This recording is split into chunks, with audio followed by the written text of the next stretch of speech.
No empieza con un pensamiento articulado que puedes nombrar claramente. Empieza con una sensación difusa, casi imperceptible al principio. Esa incomodidad leve que surge cuando algo hace sentido racionalmente, pero no del todo visceralmente. Como si hubieras entendido algo profundamente importante, pero en un idioma que nunca aprendiste conscientemente, usando gramática que tu mente reconoce sin poder explicar por qué. Es la sensación de déjà vu conceptual. Esta idea parece nueva, pero algo en ti reconoce que ya la conocías de alguna forma misteriosa. Como si alguien finalmente hubiera puesto palabras a una experiencia que habías estado teniendo silenciosamente durante años, sin saber cómo nombrarla o compartirla con otros que pudieran validar su realidad. Durante el siglo XX, la psicología moderna prometió con confianza científica explicar completamente el alma humana en términos medibles y verificables. Nombrar definitivamente lo invisible que había permanecido sin nombre durante milenios. Ordenar sistemáticamente el caos interior que había confundido a filósofos y místicos desde el principio de la conciencia humana reflexiva. Freud, Jung, Adler y sus sucesores construyeron elaborados sistemas conceptuales con vocabularios técnicos precisos: complejo de Edipo, arquetipos, inconsciente colectivo, mecanismos de defensa, proyección, transferencia. Crearon mapas detallados de territorios psicológicos que antes habían sido navegados solo por intuición y metáfora poética. Transformaron el estudio del alma en disciplina respetable con credenciales académicas. Pero antes de que existieran manuales diagnósticos codificados, antes de que hubiera teorías clínicas validadas por estudios empíricos, antes de que la psicología se estableciera como ciencia legítima, con departamentos universitarios y revistas especializadas, alguien ya había visto el mapa completo del territorio interior. Alguien había explorado esos abismos sin equipamiento científico, sin red de seguridad metodológica. Y ese explorador solitario no lo llamó psique con terminología griega académica. No lo llamó inconsciente con precisión técnica freudiana.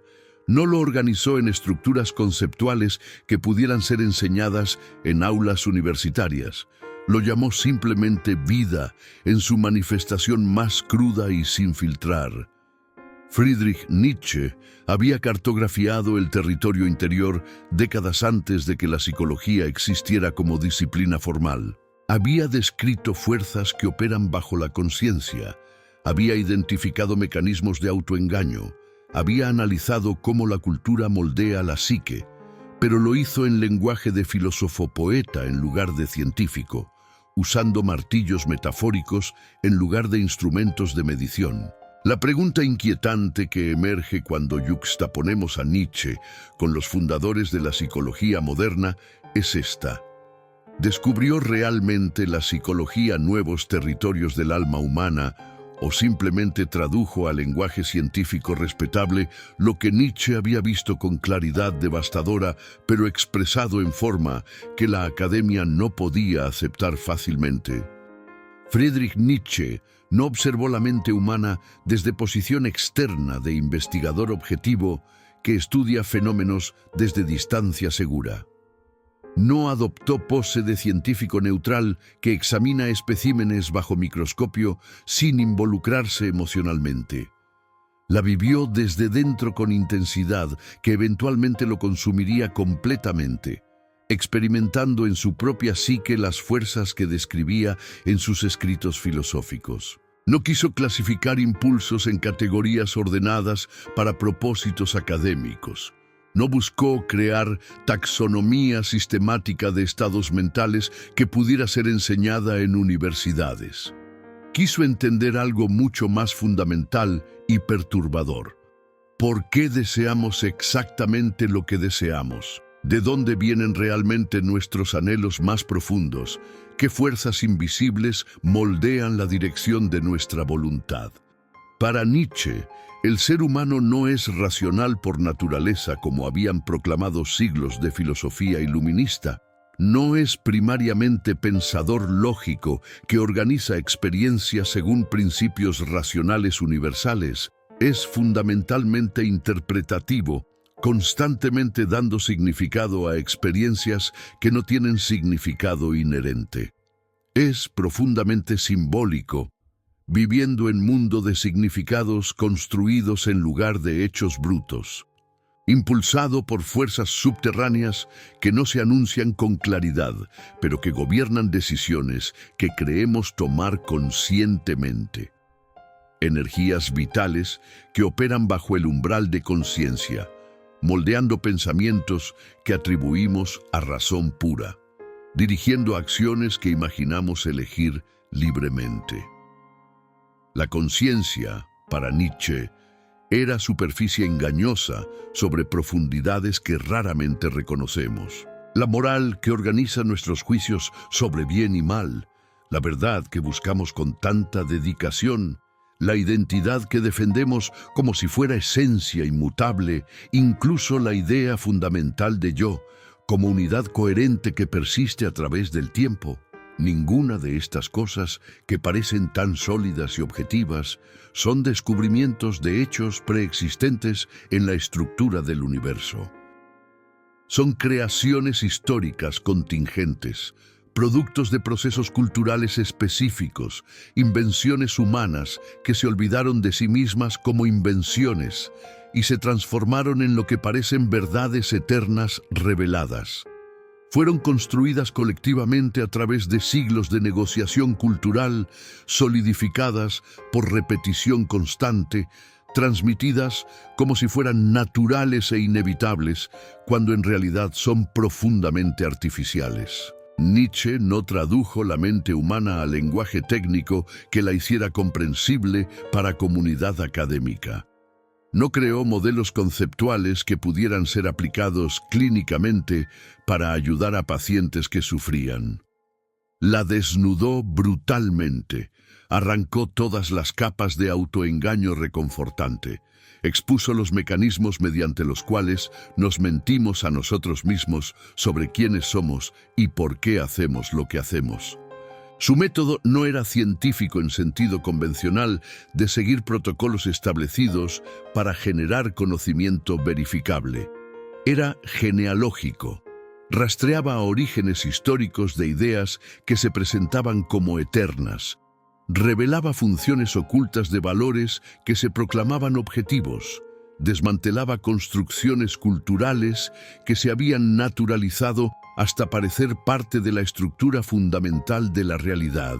Escribía con martillo filosófico que destruía ídolos conceptuales, con dinamita intelectual que volaba a certezas cómodas.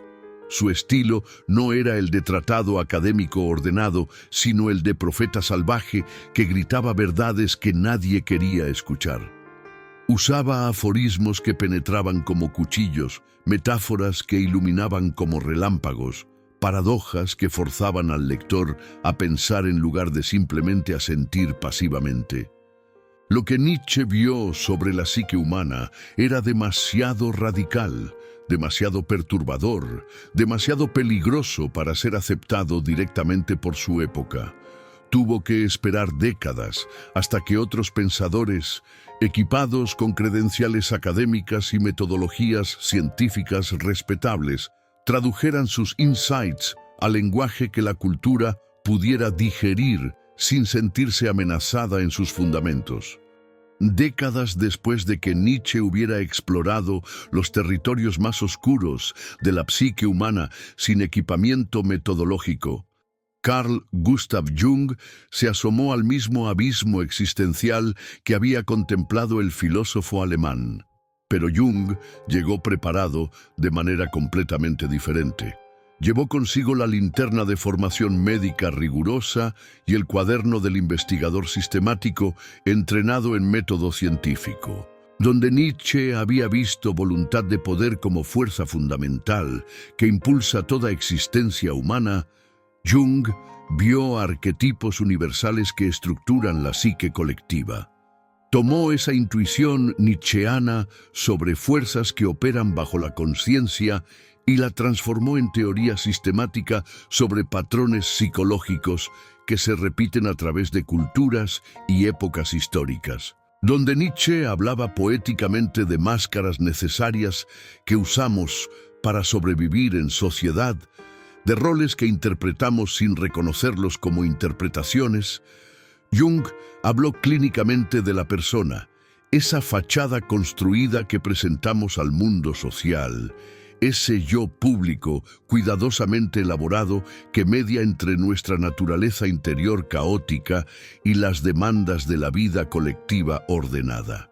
Donde Nietzsche intuía poderosamente la existencia de fuerzas ancestrales antiguas, actuando invisiblemente bajo todas las construcciones culturales aparentemente modernas, Jung las nombró con precisión técnica como inconsciente colectivo, ese depósito psíquico compartido por toda humanidad que contiene imágenes primordiales y patrones comportamentales heredados de nuestro pasado evolutivo profundo.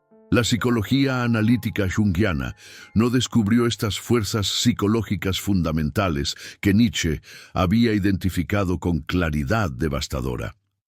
Las organizó cuidadosamente en framework conceptual coherente que podía ser enseñado, discutido y aplicado clínicamente. Les dio nombres técnicos precisos que sonaban científicos y respetables en lugar de poéticos y peligrosos. Les dio método reproducible que otros psicólogos podían aprender y aplicar sistemáticamente en sus propias prácticas clínicas.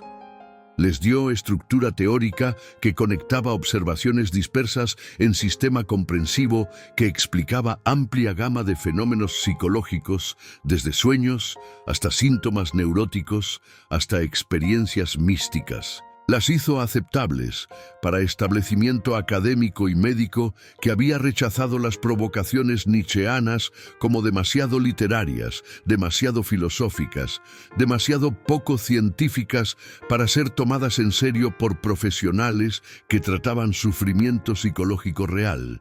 Jung tradujo el fuego nietzscheano al lenguaje que podía ser discutido en conferencias profesionales sin causar escándalo.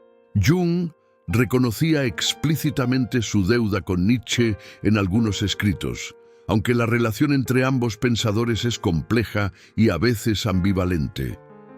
Admiraba la profundidad de los insights nietzscheanos sobre psicología humana, pero también trataba de distanciarse de las conclusiones más radicales del filósofo que amenazaban las bases morales de la civilización occidental. La aproximación junguiana era fundamentalmente conservadora en sentido de buscar integración y totalidad en lugar de transformación radical.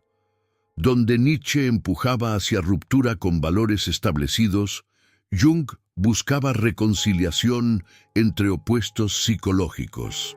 Donde Nietzsche celebraba destrucción creativa, Jung enfatizaba proceso de individuación que lleva a persona completa y balanceada. Jung hizo que ideas nietzscheanas fueran palatables, precisamente domesticándolas, quitándoles su aguijón más peligroso, transformando dinamita filosófica en herramientas terapéuticas que podían ayudar a personas a funcionar mejor dentro de sociedad existente, en lugar de cuestionarla radicalmente. Esta traducción fue simultáneamente traición y preservación del legado nietzscheano. Aquí llegamos al punto más incómodo que la historia oficial de la psicología moderna raramente reconoce abiertamente. La verdad que perturba la narrativa de progreso científico que la disciplina cuenta sobre sí misma. La psicología moderna no inventó fundamentalmente estas ideas revolucionarias sobre la naturaleza de la psique humana, sobre fuerzas inconscientes que operan bajo conciencia, sobre construcción social de la identidad. Solo las tradujo meticulosamente a un lenguaje técnico especializado que el siglo XX, obsesionado con ciencia y progreso tecnológico, podía tolerar sin sentirse amenazado en sus certezas fundamentales sobre naturaleza humana. Tomó insights filosóficos que habían sido expresados en forma poética, metafórica, provocadora, y los reformuló en terminología que sonaba objetiva, neutral, científica. Nietzsche habló en símbolos densos que requerían interpretación activa, en martillos metafóricos que destruían certezas, en relámpagos conceptuales que iluminaban momentáneamente profundidades antes de volver a dejar todo en oscuridad. Su estilo era deliberadamente difícil, exigente, diseñado para forzar al lector a pensar activamente en lugar de consumir pasivamente información premasticada. Jung habló en modelos conceptuales ordenados que podían ser diagramados visualmente, en estructuras teóricas que organizaban fenómenos diversos bajo categorías comprensivas, en procesos terapéuticos que podían ser enseñados a estudiantes y aplicados sistemáticamente por practicantes. Su estilo era accesible para profesionales médicos, compatible con instituciones académicas, aceptable para cultura que valoraba expertise técnico. Uno incendió conciencias con provocaciones que no ofrecían consuelo fácil, que no proporcionaban soluciones reconfortantes, que dejaban al lector confrontando verdades incómodas sobre naturaleza humana sin red de seguridad metodológica. El otro contuvo ese fuego en marcos conceptuales manejables que prometían eventual integración, sanación, totalidad, si se seguía el proceso terapéutico apropiado.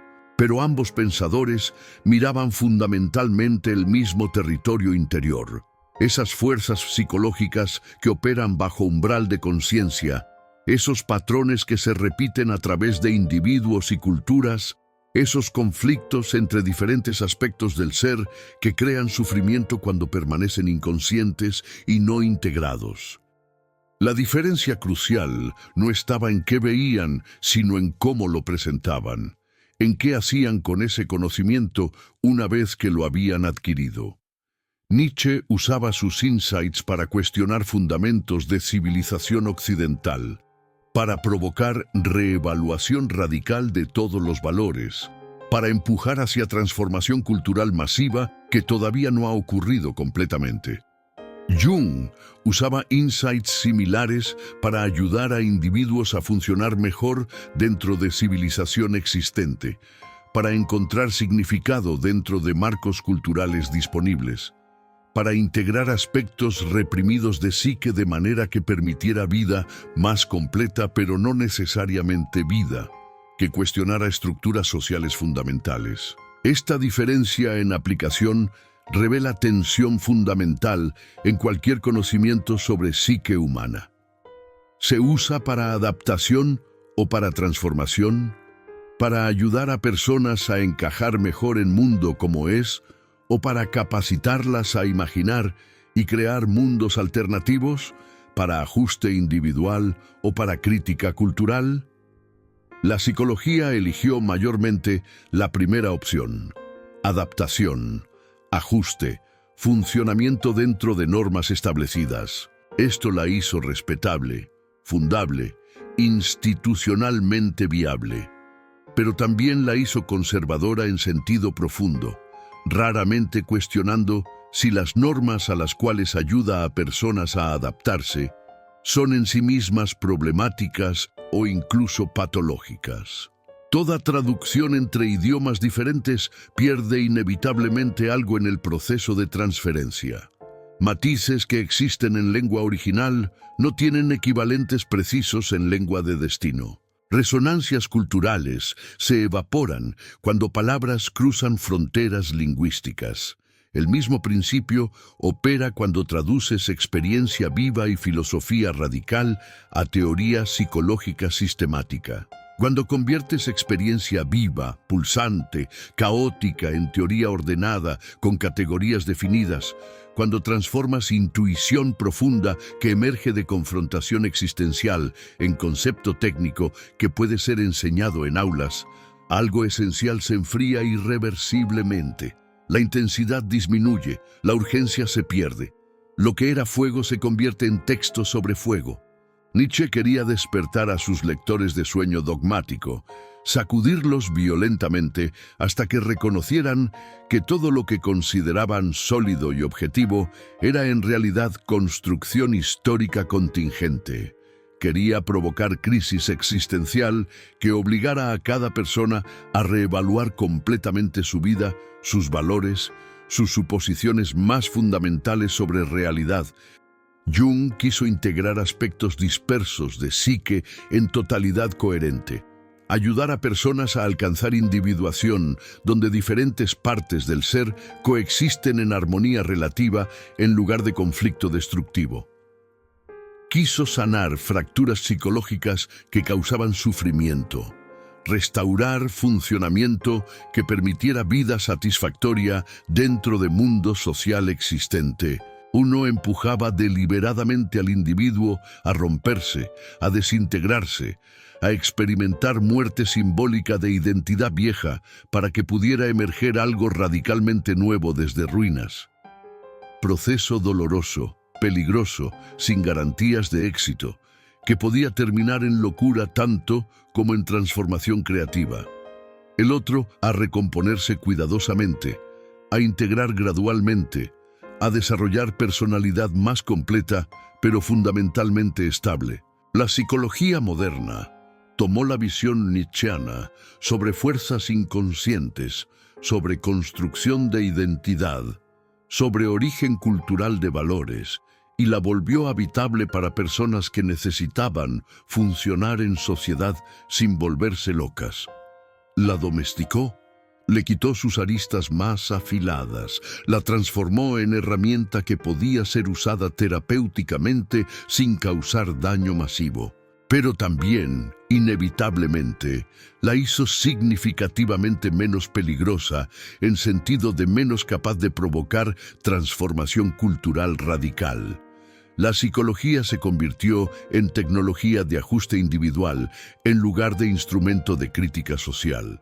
Ayudaba a personas a adaptarse a sociedad problemática en lugar de cuestionar si esa sociedad misma necesitaba transformación fundamental.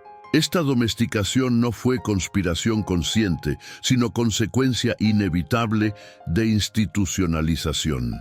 Para que psicología fuera aceptada en universidades, para que pudiera ser practicada legalmente, para que pudiera recibir financiamiento, tenía que presentarse como ciencia respetable que ayudaba a personas sin amenazar orden social establecido.